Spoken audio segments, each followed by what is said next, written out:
Well, John Johnson and Bill Barron's here. Feature contest time. Orion Bishop, the priest of punishment. Two of the monsters here in NWA Anarchy are going to lock it up here, and neither man backing down from the other one. And this is going to be plain and simple, this is going to be a fight. I don't see anything but that. Mikael Judas, one of the most impressive wrestlers I've ever witnessed. Always been impressed with this man.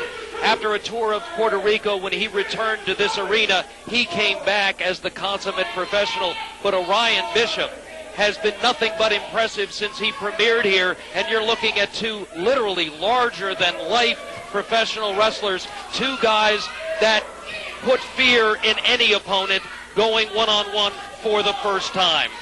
Well, of course, Orion Bishop, I mean, this is a big opportunity for him. Not only has Mikael Judas held gold over in Puerto Rico, Mikael Judas is a former Anarchy heavyweight champion.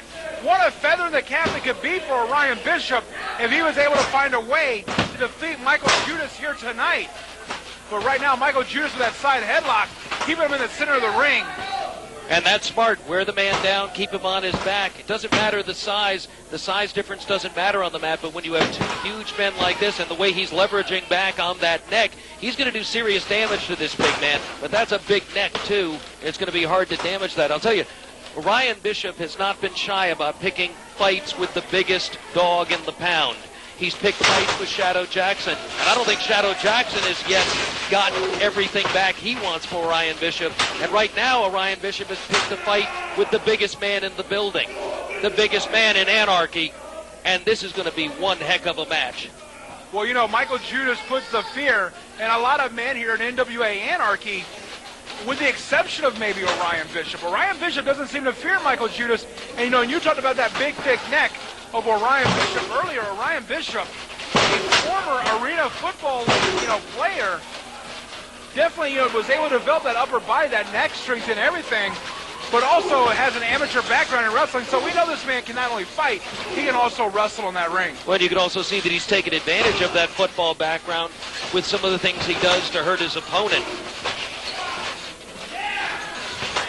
There he goes right back to the side headlock. This Mikael Judas cranking it in there. And I tell you something, I mean, that torques the neck there a little bit. And I mean, any kind of neck damage that you can do to somebody, the rest of the body's going to go. Well, I don't know if the fans have ever noticed some of the older professional wrestlers have literally deformed ears, cauliflower ears, caused by the breakdown of the cartilage and the blood vessels in the ear. And quite honestly, the side headlock is the single move that causes that the most. It's tremendously painful to be in a side headlock. And I know you just missed that right there. Orion Bishop was able to hit a back suplex, but Mikael Judas did not break that headlock on Orion Bishop. Well, that demonstrates an element of desperation that comes when you're in that position. The pain gets excruciating, and you'll do anything, and that is an example of doing anything to get out of the move, crotching him on the top rope. And I don't care how much of a monster Mikael Judas may be, that'll hurt any man. And right there, just football tackled him right off of that, and Mikael Judas hit the apron and then out to the floor really hard. Orion Bishop trying to get a sense about him. I don't know how smart this is, though. Don't chase him outside the ring. Use this to take time to get your senses back together. Well, it may be a lack of experience, or it may be a good idea. It may be that Orion Bishop knows that if he doesn't keep the pressure on Mikael Judas and gives him the opportunity to get that second win, well, there's a smart move there, breaking the count so he can do more damage on the outside. So it believes this is a plan. This may not be a mistake. And right there, dropping that arm on that very strong metal railing. Those things are unforgiving and don't give a bit. And right there, sliding back in to break the count out again. And nothing Brent Wiley can do because he has until the 10 count to get both men back in the ring. Orion Bishop can break this up all day long.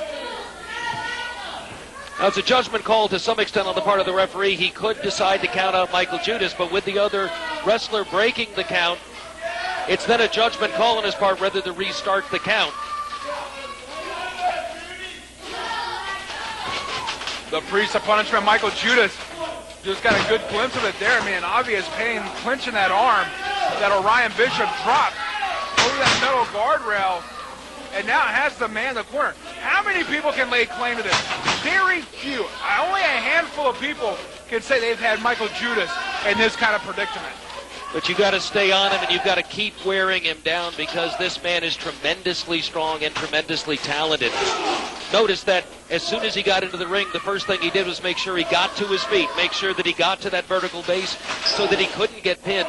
He's willing to take the damage standing up, but he's not going to lay down for it where he could get pinned.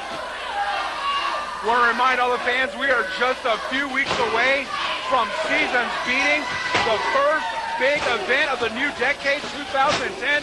Seasons Beating's just around the corner. Definitely both these men are going to be involved.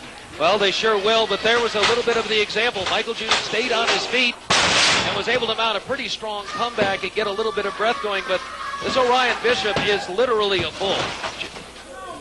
Took him over with that belly-to-belly suplex, went